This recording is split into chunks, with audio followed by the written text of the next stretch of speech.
Hello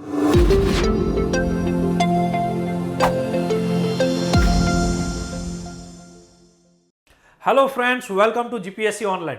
વિદ્યાર્થી મિત્રો, આજે આપણા જીપીએસસી ઓનલાઈનના પ્લેટફોર્મ ઉપર એક મહેમાન સાથે આપણે ચર્ચા કરવાની છે અને એક નવી જ એક્ઝામ વિશેની માહિતી તમને આપવાની છે।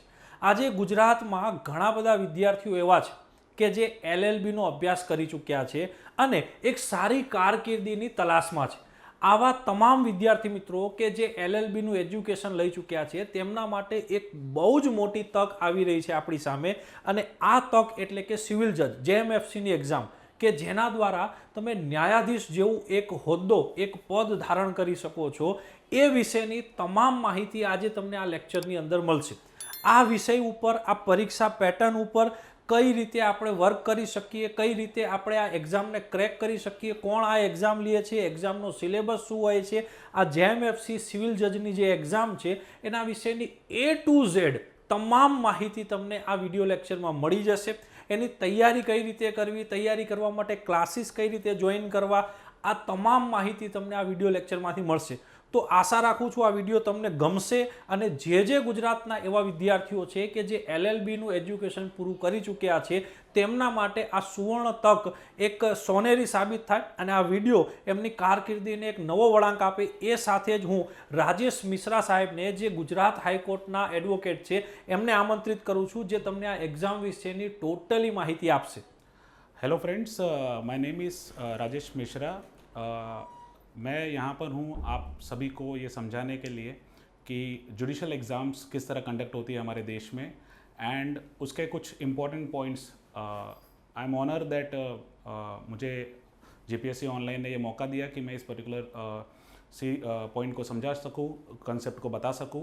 सो मैं सबसे पहले शुरू करना चाहूँगा, जैसा कि आप लोग स्लाइड पे भी देख पा रहे हैं, हमारे 3 ऑर्गन्स जो हमारे इंडियन कॉन्स्टिट्यूशन में दिए गए हैं।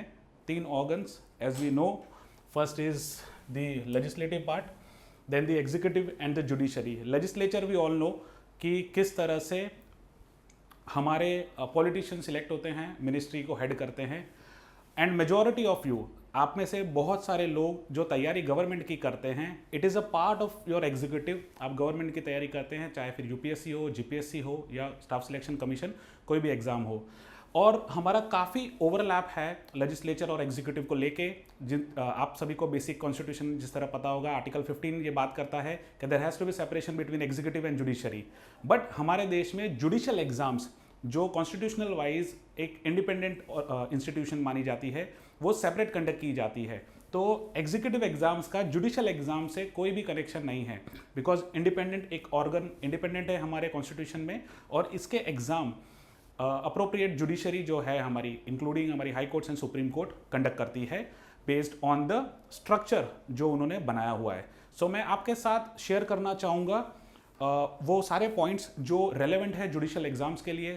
स्टिल मैं चाहता था कि ऑर्गन से शुरुआत करूं, सो मैं शुरुआत कर रहा हूं। Point number 2, judicial exams state wise अपनी कंडक्ट होती है, बिकॉज एज आ हम सबको पता है कि जो लॉ एंड ऑर्डर सब्जेक्ट है वो हमारा स्टेट सब्जेक्ट है। तो जुडिशल प्रोसेसेस जो भी चलते हैं वो कहीं ना कहीं इंटरलिंक्ड है। As we all know that police और जुडिशरी काफ़ी इंटरलिंक्ड है। आफ्टर, अगर मैं एक एग्जांपल लूँ क्रिमिनल ब्रांच से, तो अगर कोई अरेस्ट होता है तो सीधे सीधे उसको पुलिस पकड़ेगी, डीके बसु गाइडलाइंस के हिसाब से उसे 24 आवर में प्रोड्यूस किया जाएगा। सो आइए आगे चलते हैं और एक एक करके पॉइंट डिस्कस करते हैं।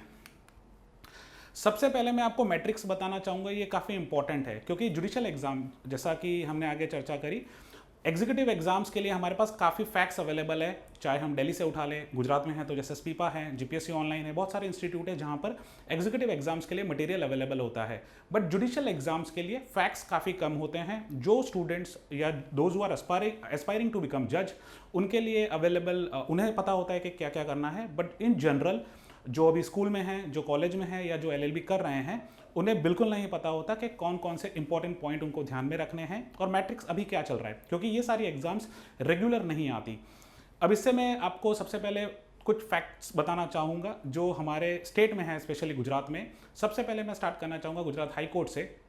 गुजरात हाई कोर्ट में जो सैंक्शन स्ट्रेंथ है जजेस की, इट इज़ अप्रॉक्सीमेटली 52, जिसके अंदर जो सर्विंग जजेस हैं ये 29 थे। अभी कुछ जजेस सुप्रीम कोर्ट गए हैं एंड कुछ रिटायर हुए हैं, तो अभी आप ये कह सकते हैं अप्रॉक्सीमेटली 40% स्पेस अभी भी खाली है गुजरात हाई कोर्ट में। अब यही एग्जाम्पल अगर हम सबॉर्डिनेट जुडिशरी का ले, जहाँ से जुडिशरी शुरू होती है, जहाँ से आप जज बनते हैं, तो हमारी जुडिशरी स्टार्ट होती है JMFC से, that is judicial magistrate first class. सादी भाषा में लोग इसे सिविल जज भी कहते हैं।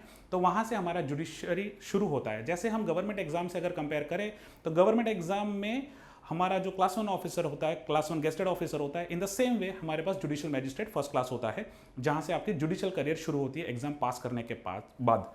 तो अब मैं सबसे पहले आपको मैट्रिक्स बताऊंगा पिछले 2 नोटिफिकेशन का। हर साल मैंडेटरी नहीं है, हर साल आए, बट ऑल्टरनेट ईयर हमको देखने को मिल रहा है और नया नोटिफिकेशन एक्सपेक्टेड है, कभी भी आ सकता है। तो मैं आपको मैट्रिक्स समझा देता हूँ। मैट्रिक्स को समझने के लिए आपको लास्ट टू लास्ट नोटिफिकेशन पे जाना पड़ेगा। जैसा कि आप स्क्रीन पे देख पा रहे हैं, लास्ट टू लास्ट नोटिफिकेशन जो था वो 68 पोस्ट के लिए था। अब मैं एक और डिफरेंस आपको बता दूं, गवर्नमेंट एग्जाम में जो भी आप रैंक स्कोर करते हैं, जो सबसे ऊपर है, अगर मान लो आपने 100 में से 20 मार्क्स भी स्कोर किया है, अगर किसी के पास 21 नहीं है तो 20 वाले को सिलेक्ट कर लिया जाएगा। बट जुडिशियल एग्जाम्स में ये चीज़ नहीं होती। जुडिशियल एग्जाम में दे हैव क्रिएटेड अ बार, आपको 50% स्कोर करना है। सो अगर if you are not meeting that particular criteria तो आपको घर भेज दिया जाएगा, आपका सिलेक्शन नहीं होगा। और अगर उनको एक भी कैंडिडेट नहीं मिलते हैं तो सभी को घर भेज दिया जाएगा। तो अब मैं शुरू करता हूँ मैट्रिक्स से। तो लास्ट टू लास्ट नोटिफिकेशन में जैसा आप देख पा रहे हैं 68 सीट्स के लिए नोटिफिकेशन आया था, और जैसा कि आप देख ही पा रहे हैं उसमें से जो सिलेक्शन हुआ है वो 7 लोगों का, 61 सीट्स एम्प्टी रह गई। इसका मतलब ये हो गया कि सिर्फ ये 7 ही लोग थे जिन्होंने हर स्टेज में वो 50% बार को टच किया था। अब हम आगे आएंगे लास्ट नोटिफिकेशन में। ये हमने डिस्कस किया लास्ट टू लास्ट नोटिफिकेशन में। लास्ट नोटिफिकेशन था 124 पोस्ट का, 124, और ये 61 जो आपके लास्ट टू लास्ट नोटिफिकेशन में बच गई है वो आके ऐड हो गई। अब आपके पास जो लास्ट नोटिफिकेशन था वो 185 पोस्ट का था, सिविल जज पोस्ट का था, जिसके अंदर जैसा आप देख पा रहे हैं फाइनल सिलेक्शन हुआ है 59 लोगों का। एंड अभी लास्ट नोटिफिकेशन से जो सीट्स पेंडिंग है वो 129 है। और जैसा कि हम जानते हैं हर साल जजेस रिटायर हो रहे हैं, तो 129 प्लस जो न्यू सीट्स जनरेट होगी गुजरात स्टेट में, विच इज़ रफली अराउंड 70-80 एक्सपेक्टेड है जो जनरेट हो, तो टोटल जो हमारा बनेगा it is more than 200 seats. तो आप एक्सपेक्ट कर सकते हो कि नेक्स्ट जो नोटिफिकेशन आए वो 200 सीट से ज़्यादा का आए। तो दैट वाज द मैट्रिक्स जो मैं चाहता था आपको पता हो। अब हम चलेंगे एक एक करके, कौन कौन सी चीज़ें रिक्वायर्ड है इस पर्टिकुलर एग्जाम के लिए हम चर्चा करेंगे। सबसे पहले इंपॉर्टेंट क्वेश्चन आता है कि किसी भी पर्टिकुलर एग्जाम के लिए, जैसा गवर्नमेंट एग्जाम का हमें पता है कि हमें graduation is mandatory, in the same way जो एसेंशियल क्वालिफिकेशन जैसा कि आप देख पा रहे हैं क्या क्या है वो हमें जानना है। तो फर्स्ट एसेंशियल क्वालिफिकेशन है कि आप LLB पास होने चाहिए। कई स्टूडेंट्स का ये सवाल रहता है कि सर कितने परसेंटेज चाहिए। देयर इज नो बार, आपके पास LLB के सर्टिफिकेट्स होने चाहिए, LLB की डिग्री होनी चाहिए। सेकेंड क्वालिफिकेशन है you must have enrolled with bar council of any state. आप गुजरात में हो तो बार काउंसिल ऑफ गुजरात में आपको एनरोलमेंट कराना है। अगेन उसका पूरा प्रोसीजर है, वो एज ए एडवोकेट आप किसी से पूछ सकते हैं। तो that is the second condition, आपका एनरोलमेंट बहुत जरूरी है। Third, must have passed all India bar examination. जब आप एनरोल कराएंगे तो आपको जो एडवोकेसी का सर्टिफिकेट दिया जाता है, प्रोविजनल एनरोलमेंट दिया जाता है, प्रोविजनल सर्टिफिकेट ऑफ प्रैक्टिस दिया जाता है, वो आप वैलिड होता है 2 ईयर्स के लिए। और ये लिखा जाता है कि if you want to continue as an advocate then you have to clear this exam within 2 years, और वो एग्जाम है ऑल इंडिया बार एग्जामिनेशन। जिस दिन आप ऑल इंडिया बार एग्जामिनेशन को क्लियर कर लेंगे, जो 2 साल का जो प्रोविजनल सर्टिफिकेट आपको दिया गया है वो लाइफ टाइम के लिए वैलिड हो जाएगा और आपको परमानेंट COP आ जाएगा, that is certificate of practice. That is the third condition. Fourth है CCC सर्टिफिकेट और एक्सपीरियंस सर्टिफिकेट, जो COP भी हम कहते हैं। कई स्टूडेंट्स ये भी सवाल मुझसे काफ़ी करते हैं कि COP की क्या ज़रूरत है और एक्सपीरियंस सर्टिफिकेट सर हमारे पास नहीं है। तो फिलहाल आपको एक्सपीरियंस सर्टिफिकेट को कलेक्ट करने की कोई ज़रूरत नहीं है। आप किसी भी कोर्ट में जा रहे हो, कोशिश करिए आप अपने मैटर्स फाइल करते रहें। अगर आपने नहीं भी किया तो इस पॉइंट के बेसिस पे आप इनएलिजिबल नहीं हो जाते, आप एग्जाम लिख सकते हैं। तो ये कोई मैंडेटरी सिचुएशन नहीं है, बट अगर आप करते हैं तो that will give you extra advantage. So ये 4 कंडीशन अगर आप फुलफिल करते हैं, एटलीस्ट ये 3 करते हैं ऊपर की, 4th इज नॉट मैंडेटरी, तो आप एग्जाम को लिख सकते हैं। तो ये था इस स्लाइड का मीनिंग। हम आगे चलेंगे। अब नेक्स्ट इंपॉर्टेंट पॉइंट है एज लिमिट क्या होगी। तो जैसा कि हमें पता है गुजरात पब्लिक सर्विस कमीशन के एग्जाम में भी जो स्टैंडर्ड एज लिमिट है दैट इज 35, रिजर्वेशन के लिए it is up to 38 and in any case जैसा मैंने आपको बताया गवर्नमेंट एग्जाम से काफ़ी अलग है judicial exam. In any case it should not cross 40 age. आपकी 40 साल से बड़ी एज नहीं होनी चाहिए, अगर है तो आप अप्लाई नहीं कर पाओगे इस एग्जाम के लिए in any of the circumstances. तो स्टैंडर्ड एज है 35 for the general category and 38 for the reservation. So हम आगे चलेंगे। अब सबसे इंपॉर्टेंट है स्ट्रक्चर एंड पेपर्स जो हर स्टूडेंट को पता होना चाहिए। लाइक इवन कॉम्पिटिटिव एग्जाम्स का भी ये आप समझ सकते हैं कि अनलेस आपको पेपर एग्जैक्ट पता है आप पेपर को डिकोड नहीं कर सकते, आप पेपर को समझ नहीं सकते। If you want to understand the paper try to focus on the syllabus first. तो मैं आपको पहले बता दूं 3 स्टेज में ये एग्जाम बटा हुआ है। फर्स्ट, जैसा कि हम गवर्नमेंट एग्जाम्स में भी देखते हैं, हम फेस करेंगे प्रिलिमिनरी, देन हम देखेंगे मेंस और देन हम देखेंगे interview. But yes, government exam से जुडिशियल एग्जाम इस तरह से अलग है कि गवर्नमेंट एग्जाम में देर इज नो बार कि आपको इतना मिनिमम स्कोर करना ही है, but in judicial exam there is a bar, you have to secure 50% in each stage. So एक एक करके देखेंगे। सो प्रिलिम का जो पेपर है ये 3 भागों में बटा हुआ है। फर्स्ट आप देख सकते हैं क्रिमिनल पेपर है, लाइक पेपर तो कंबाइंड है बट ये सारे पार्ट्स है। First is criminal, second is civil और थर्ड आपका जो आप गवर्नमेंट एग्जाम्स में पढ़ते हैं basic general knowledge, English, reasoning, general ability and computer application. And ये आपका आप देख सकते हैं 100 क्वेश्चन का पेपर होगा प्रिलिमिनरी का। आउट ऑफ 100 क्वेश्चंस आपको 25 क्वेश्चंस मैंडेटरी गुजराती में मिलेंगे जो आपको गुजराती में टैकल करने हैं, बट वो भी ऑब्जेक्टिव है। ये सारे 100 क्वेश्चंस ऑब्जेक्टिव है MCQ और आपको अटेम्प्ट करने 75 पेपर आपको इंग्लिश में ही मिलेंगे।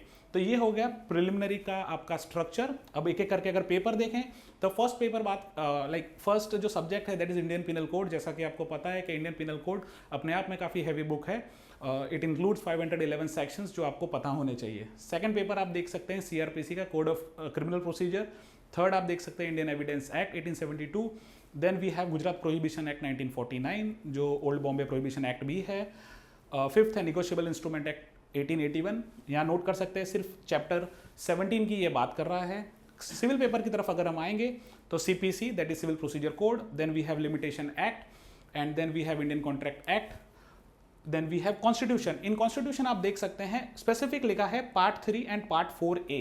तो आपको इसके अलावा नहीं जाना। That is fundamental right and fundamental duties. But again ये सारे जितने भी पॉइंट्स लिखे हैं ये भी काफ़ी इंडिकेटिव इन नेचर है।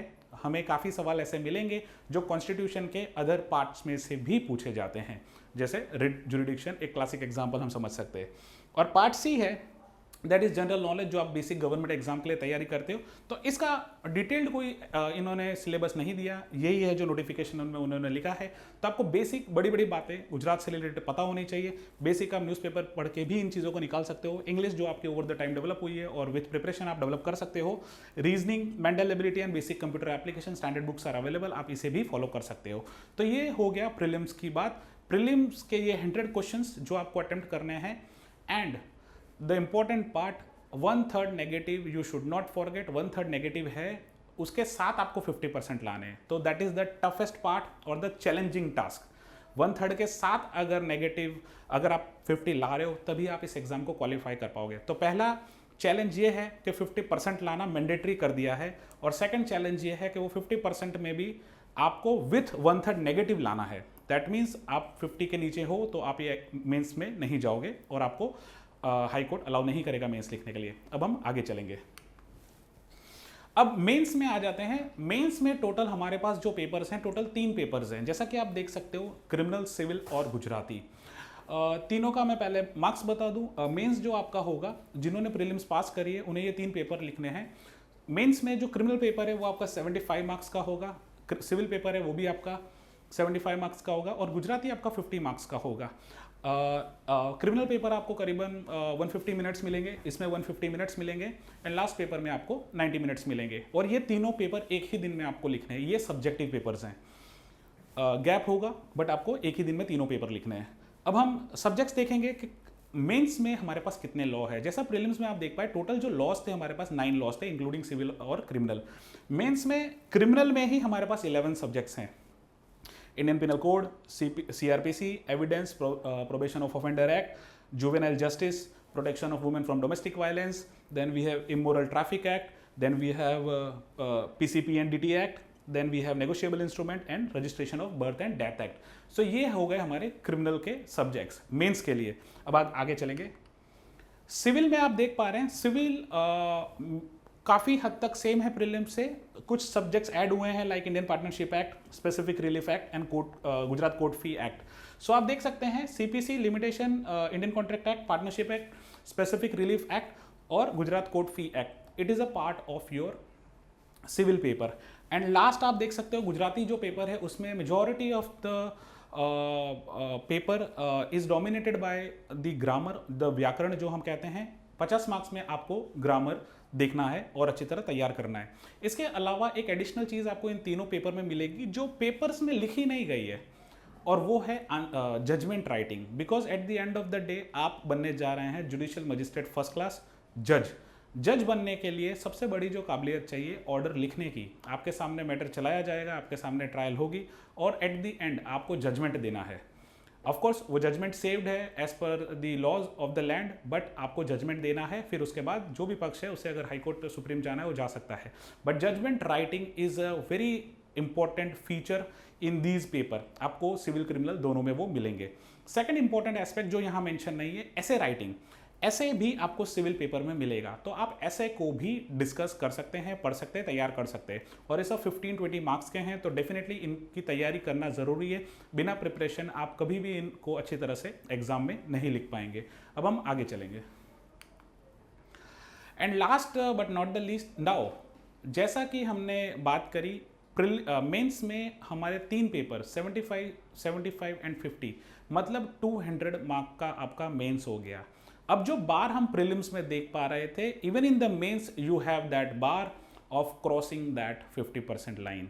If you are not scoring 50% out of 200, that is 100 marks, that means आपको अलाउ नहीं किया जाएगा इंटरव्यू के लिए। सो आपको it is mandatory for you to clear that stage and score 50% marks in total. Point number 2, here we have 2 condition in mains. आपको 40% each paper में लाने हैं, मतलब 75 को अगर आप देखें तो 40% आपको वहाँ मिनिमम लाने हैं, दैट इज 30 मार्क्स। सिविल में भी आपको 40 लाने हैं, that is out of 75 30 marks. Gujarati में भी 40% मिनिमम लाने हैं, that means 20 marks out of 50। और टोटल आपका 100, ओवरऑल आपको 50 क्रॉस करना है। तो that is the understanding of these 3 papers. और रहा सवाल इंटरव्यू में, इवन इन इंटरव्यू आपको 40% स्कोर करना है। आपका टोटल इंटरव्यू है 50 मार्क का, दैट मीन्स 20 के नीचे अगर आपका इंटरव्यू में मार्क्स है तो आप वहाँ से भी घर भेज दिए जाओगे, आपको सिलेक्शन आपका नहीं होगा। तो ये है फाइनल स्टेज। और 200 आपका मेंस एंड 50 इंटरव्यू, इन दोनों को ऐड करके आपका फाइनल मेरिट लिस्ट बनेगा। अगर सपोज एक भी इंसान के पास 50% मार्क्स नहीं है ईच स्टेज जो हमने डिस्कस किए, तो उन सभी को, अगर मान लो हम 5000 में से 400 स्टूडेंट्स मेंस को लिख रहे हैं, अगर एक के पास भी 50% मार्क्स नहीं है, 50% नहीं है, तो उन सबको घर भेज दिया जाएगा। एक का भी सिलेक्शन नहीं होगा। ये डिस्ट्रिक्ट जज एग्जाम्स में हुआ भी था, तो ये चीज़ हमें खास ध्यान रखनी है। So that's why I am saying we should distinguish between government exam and the judicial exam. So ये एक इम्पॉर्टेंट पॉइंट है। एंड लास्ट, अब हम बात कर लेंगे कंक्लूजन में और कौन से सारे पॉइंट्स हैं जो आपको अच्छी तरह से ध्यान रखने हैं। सो पहला पॉइंट जो आपको ध्यान रखना है कि लैंग्वेज बैरियर क्या हो सकता है। सो जो स्टूडेंट्स LLB कर रहे हैं और those who are aspiring to do LLB after 12th in graduation, after graduation, उनको एक बात याद रखनी है, LLB आप दोनों भाषाओं में कर सकते हैं। आप इंग्लिश में भी कर सकते हैं एंड आप गुजराती में भी कर सकते हैं। But if you go for the LLM, अगर आप LLM के लिए जाते हैं तो आपको, जैसा those who have done it, उनको पता होगा कि पेपर आपका हमेशा इंग्लिश में रहेगा और आप आंसर इंग्लिश या गुजराती में लिख सकते हैं। सेम कंडीशन अप्लाई होती है सिविल जज एग्जाम के लिए भी। मेंस में आपको पेपर गुजराती में नहीं मिलेगा। मेंस में जो आपको पेपर्स मिलेंगे, ऑफकोर्स जो गुजराती सब्जेक्ट है वो तो गुजराती में मिलेगा ही मिलेगा, बट जो सिविल और क्रिमिनल पेपर है 75 + 75, 150 मार्क का जो पेपर है वो आपको इंग्लिश में ही मिलेगा। बिकॉज हमारे हायर कोर्ट्स की जो लैंग्वेज है, हायर कोर्ट और सुप्रीम कोर्ट की, आपको कॉन्स्टिट्यूशनल प्रोविजंस भी पता होंगे वो क्लासिकली ये स्पेसिफिक तरीके से कहते हैं कि वो भाषा आपकी इंग्लिश होगी, इसलिए आपको जो मेंस का पेपर है वो इंग्लिश में ही मिलेगा। बट आप अगर लिखना चाहें आंसर गुजराती में तो वो छूट दी गई है नोटिफिकेशन में कि आप इंग्लिश में लिख सकते हैं और आप गुजराती में लिख सकते हैं। और ये सेम कॉन्सेप्ट अप्लाई होता है एलएलएम में भी। एलएलएम में भी पेपर इंग्लिश में होते हैं, बट अगर आपको आंसर गुजराती में लिखना है तो आप लिख सकते हैं। सो ये था जेएमएफसी के बारे में। और जेएमएफसी की हायरार्की किस तरह चलती है, तो ये जेएमएफसी के लिए आप डायरेक्टली एलिजिबल हो जाते हो once you are registered with any bar council और आपके पास ऑल इंडिया बार एग्जामिनेशन का सर्टिफिकेट है। Once you have that certificate, उसके बाद suppose you get selected in this particular post, आपकी 1 साल की ट्रेनिंग रहती है। उसके बाद आपको वहाँ पर जितने भी लॉज अच्छी तरह सब्जेक्ट्स के साथ पढ़ाए जाते हैं, and then you will be placed with the जज के ऑर्डर किस तरह लिखे जाने हैं। एंड आफ्टर दैट आपको एक चीज़ सिर्फ इतनी ध्यान रखनी है कि जितने भी सिलेक्शन हो रहे हैं उसके बाद उनका पोस्टिंग किस तरह होगा। पोस्टिंग के लिए you will be placed as a JMFC with session जज और अदर जजेस। आप जब बनते हैं जेएमएफसी या जुडिशियल मैजिस्ट्रेट फर्स्ट क्लास, उसका फुल फॉर्म, उसके बाद जो ये डेजिग्नेशन है ये आपकी जूनियर डिवीजन है। इसके बाद आपका सीनियर डिवीजन लगेगा। जेएमएफसी सीनियर डिवीजन के बाद आप डिस्ट्रिक्ट जज में जाएंगे। डिस्ट्रिक्ट जज में काफ़ी बाइफर्केशन है, आप एडिशनल डिस्ट्रिक्ट जज बनेंगे, डिस्ट्रिक्ट जज बनेंगे, and then you have the option to become high court जज एंड देन सुप्रीम कोर्ट जज। तो again that will take time, but जो स्टार्टिंग पॉइंट है वो है हमारा जेएमएफसी। अब सबसे इंपॉर्टेंट क्वेश्चन है विच books to be followed for judicial exams. ये बहुत इंपॉर्टेंट क्वेश्चन है and it is not applicable to your judicial exam for JMFC. आप इन बुक्स को अपने डिस्ट्रिक्ट जज एग्जाम, सेशन जज एग्जाम, हाई कोर्ट जजेस एंड सुप्रीम कोर्ट जजेस के लिए भी रेफर कर सकते हैं। These are standard books, these are bear acts. सो सबसे पहले बेयर एक्ट्स। अब बेयर एक्ट्स हैं क्या? बेयर एक्ट्स जो हमारा लेजिस्लेचर है, लेजिस्लेचर सेंट्रल में central legislature, we have parliament, Lok Sabha Rajya Sabha president, और स्टेट में हमारे पास स्टेट लेजिस्लेचर है, और कुछ स्टेट्स में काउंसिल भी है। तो जब ये कोई भी बिल को पास करते हैं, जब प्रेसिडेंट और गवर्नर उस पर साइन करता है, so that bill becomes the act. So जो वो एक्ट बनता है दे आर बेयर एक्ट, जो ओरिजिनली लेजिस्लेचर ने पास किया है। तो जितने भी सब्जेक्ट हमने डील किए हैं वो सारे के सारे bare acts are very important and they are significant for this exam. आपको जो सेकंड मटेरियल रेफर करना है, अब सबसे पहले मैं बता दूं बेयर एक्ट में कौन कौन से पब्लिकेशन अवेलेबल है। सो काफ़ी पब्लिकेशंस अवेलेबल है। आप यूनिवर्सल फॉलो कर सकते हैं, आप कॉमर्शियल फॉलो कर सकते हैं, आप प्रोफेशनल फॉलो कर सकते हैं, बट अंदर कंटेंट सेम ही रहेगा, उसमें कोई चेंज नहीं होगा बिकॉज वो एक्ट पास किया है लेजिस्लेचर ने। सेकेंड इंपॉर्टेंट मटेरियल जो आप फॉलो कर सकते हैं, रेफरेंस बुक्स। अब रेफरेंस बुक्स अगर आप देखें तो काफ़ी रेफरेंस बुक्स अवेलेबल है मार्केट में as far as law is concern. Not only law, अगर आप अपने जुडिशियल गवर्नमेंट एग्जाम देखें तो उसमें भी काफ़ी सारी रेफरेंस बुक्स अवेलेबल है। बट मैं कुछ रेफरेंस बुक्स आपको बता सकता हूँ जो आप फॉलो कर सकते हैं। कुछ पब्लिकेशंस काफ़ी स्टैंडर्ड है। फॉर एग्जाम्पल, अगर आप दिल्ली का कोई भी पब्लिकेशन देखें, इलाहाबाद पब्लिकेशन देखें, बॉम्बे पब्लिकेशन देखें, मद्रास हाईकोर्ट का अगर कोई पब्लिकेशन देखें, Kolkata, these are the standard. Because जैसा कि आपको पता है ब्रिटिशरों ने 250 साल राज किया है हमारे देश पे। सो यहाँ पर ये सारे के सारे लॉज के जो पब्लिकेशन है उन्होंने काफ़ी अच्छी तरह बुक्स लिखी हैं और रेफरेंस मटेरियल बनाया है।